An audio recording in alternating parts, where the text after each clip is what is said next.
오늘은 1과 10의 자리에서 올림이 있는 몇십몇 곱하기 몇에 대해서 배워보도록 하겠습니다. 10의 자리에서 올림이 있는 몇십몇 곱하기 몇을 배운 후에 1의 자리에서 올림이 있는 것을 배워보았습니다. 그리고 오늘은 1과 10의 자리 모두에서 올림이 있을 때에는 어떻게 해야 되는지 배워보도록 하겠습니다. 참고할 수 있는 교과서 페이지는 78쪽과 79쪽입니다. 몇십몇 곱하기 몇을 마무리하는 시간이니만큼 배운 것들을 잘 기억하면서 공부에 참여해 주시기 바랍니다. 그럼 시작해 보겠습니다. 오늘 우리가 새로운 개념을 익혀볼 첫 문제는 36 곱하기 4입니다.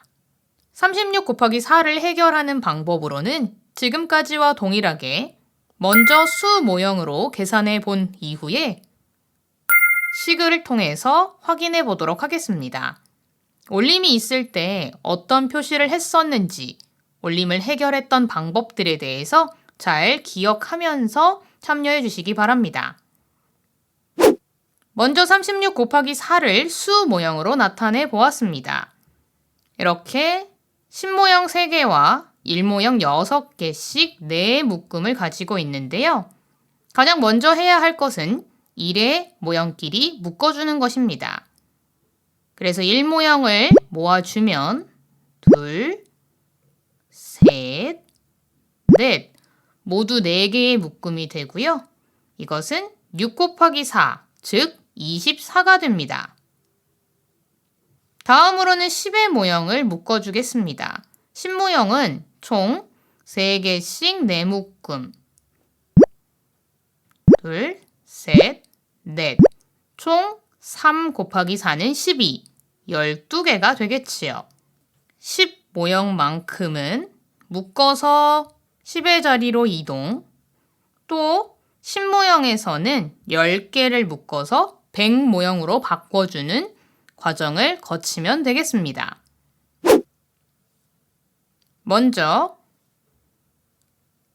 20개를 묶어줍니다. 그렇게 되면 낱개 모형은 4개만 남게 되겠지요.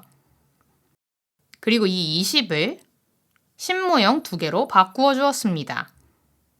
그 결과 10모형은 모두 14개가 되지요. 14개 중에 10개를 묶어서 100으로 바꿔줍니다. 그러면 10모형에는 4개, 묶고 남은 4개와 100모형으로 바꿔준 것 1개가 나타나게 되겠지요. 그 결과 36 곱하기 4는 144가 됩니다. 수모형으로 배워본 것을 식으로 다시 나타내 보도록 하겠습니다. 문제는 항상 1의 자리부터 해결을 하게 됩니다. 6 곱하기 4는 24. 이렇게 한 자리씩 써주시고요. 다음으로는 10의 자리와 4를 묶어줍니다. 4, 3, 12. 자리값에 맞게 써주고요. 같은 자리끼리 더해주면 4, 그 다음 4, 그 다음 1이 됩니다. 그래서 36 곱하기 4가 144가 되는 것을 알 수 있지요.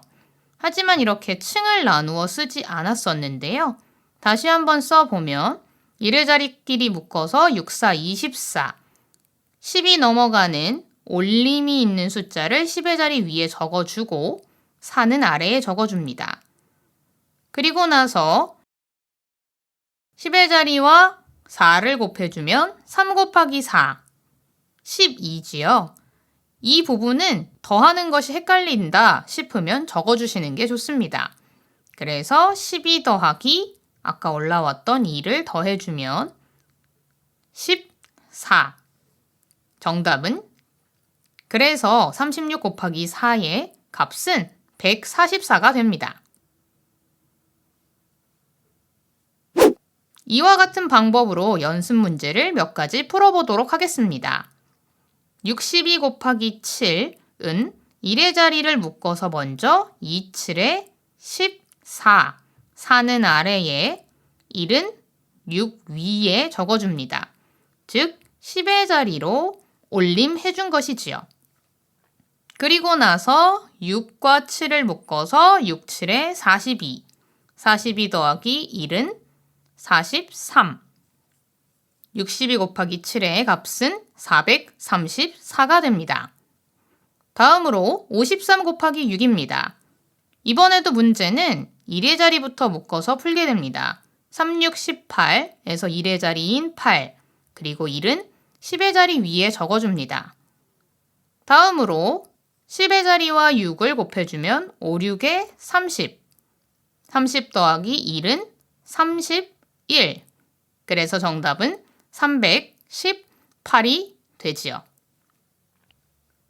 이렇게 몇십몇 곱하기 몇에 대해서 배워보았는데요. 거의 같은 형식의 풀이 과정을 가지게 됩니다. 하지만 올림이 있는 경우엔 올림을 써주고 그 올린 숫자를 더해주는 과정이 조금 다른 점이었습니다. 다시 한번 쓰면서 복습을 해보자면 몇십몇 곱하기 몇은 크게 올림이 있냐 없냐를 기준으로 4가지. 첫 번째는 올림이 아예 없는 것, 두 번째는 10의 자리에서 올림이 있을 때, 세 번째는 1의 자리에서 올림이 있을 때, 네 번째는 둘 다 있을 때 이렇게 나누어졌습니다. 이것과 상관없이 풀이 과정은 항상 1의 자리부터 시작을 했는데요. 문제를 쓸 때 자리값 지키는 거 잊지 마시고요. 풀이 과정은 항상 1의 자리부터 묶어서 시작합니다. 3 곱하기 5는 15. 이렇게 올림이 있을 땐 10의 자리 위쪽에다가 적어주었고요. 다음으로 10의 자리와 곱하는 수를 곱한 뒤에 이것은 2 곱하기 5, 10이죠? 아까 올림이 됐던 이 숫자와 더해주면 됩니다. 그래서 정답은 115가 됐었지요. 문제를 풀 때 식을 바르게 쓰는 것이 가장 중요한데요. 식만 바르게 쓰고 자리값만 잘 지켜서 적어도 문제의 절반 이상을 잘 해결한 것이라고 볼 수 있습니다. 이렇게 우리는 4단원을 통해서 곱셈에 대해서 배워보았습니다. 이제는 두 자리수 곱하기 한 자리수는 어렵지 않게 잘 해낼 수 있을 것입니다. 다음 시간에는 새로운 단원으로 들어가게 됩니다. 새로운 단원에서는 단위들에 대해서 배우게 되는데요. 그 첫 번째 시간인 다음 시간에는 1cm보다 작은 단위에 대해서 배워보겠습니다. 그럼 우리는 다음 시간에 또 만나요. 안녕!